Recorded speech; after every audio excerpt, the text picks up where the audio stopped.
Hello guys, I am Arvind and this is a continuation video of NumPy and it is part 5. So guys, in this lecture we are going to discuss NumPy operations. So in this lecture I am going to discuss a NumPy operation and that is line space function. So guys, let's go ahead and we'll discuss line space function. So basically the line space function returns evenly spaced numbers over a specified interval. So let's discuss the syntax of this line space function. So here it is the syntax of this line space function. So let's discuss these parameters one by one. So let's start with the start parameter. So the start means the starting value of the sequence and it is required parameter in the line space function. And now moving on to next parameter, and that is stop, and this is basically the end value of the sequence unless endpoint is set to false. Note that the step size changes when the endpoint is false. And stop is a required parameter in the line space function. Now coming to the next parameter, and that is num, and number is basically the number of samples to generate. So default number is 50 and it must be non-negative, and it is basically an optional parameter in the line space function. Now moving on to next parameter, and that is endpoint. So endpoint is basically an optional parameter, and if this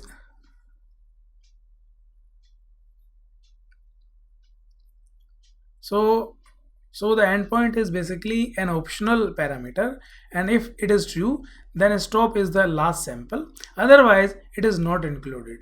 And now moving on to next parameter, that is ret step, and it is also optional, and if it is true return samples and then step size, where step is basically the space between samples. And the last parameter is dtype, that is the type of the output array. If dtype is not given, infer the data type from the other input arguments, and it is basically included in the version 1.9.0 and it is an optional parameter. So let me open up the Jupyter notebook and I will show you the working of this line space function. So guys, as we know that line space function returns evenly spaced numbers over a specified interval. So to create line space function we need to import NumPy. So that's why I have imported NumPy as np. And now let's create line space function.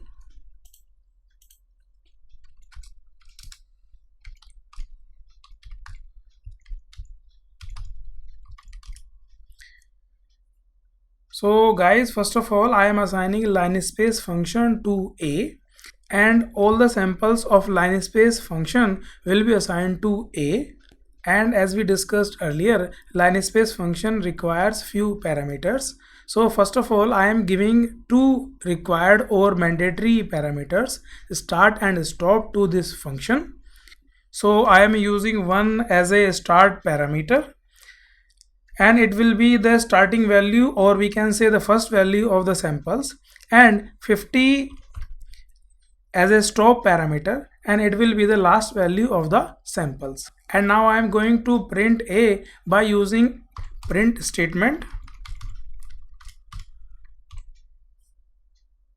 Now if I run this script,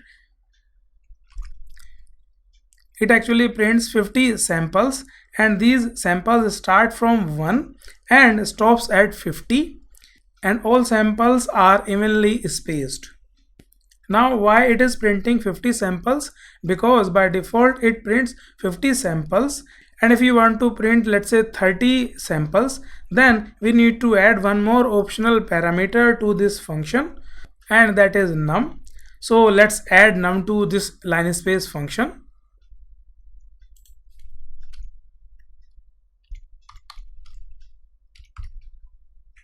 And I have assigned 30 to this num, and now if I run this script, it actually prints the sample from 1 to 30, and all samples are evenly spaced.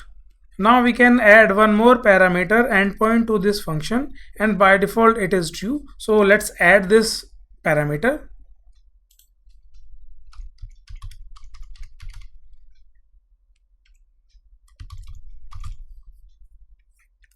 By default this parameter endpoint is true, and if it is true then it will include 50 as a last value of the samples. So I am running again and it is giving the same output. Now if I set false to this endpoint, then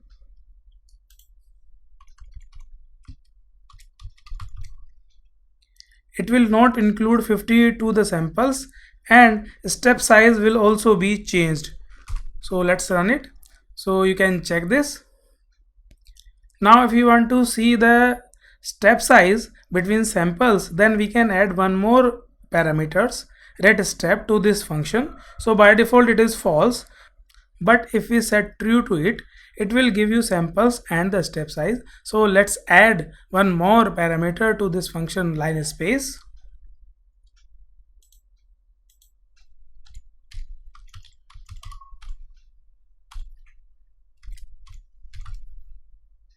And if I run this script, it will give you the samples and the step size. And here the step size is 1.633333 and so on. Now we can also add one more parameter to this line space function, and that is optional, and that is dtype. And dtype is basically used to determine the data type for this array, but as if now we don't need it. So guys, I hope it is clear to you, and thank you so much guys for watching this video. Just in case you liked it, do not forget to like and subscribe.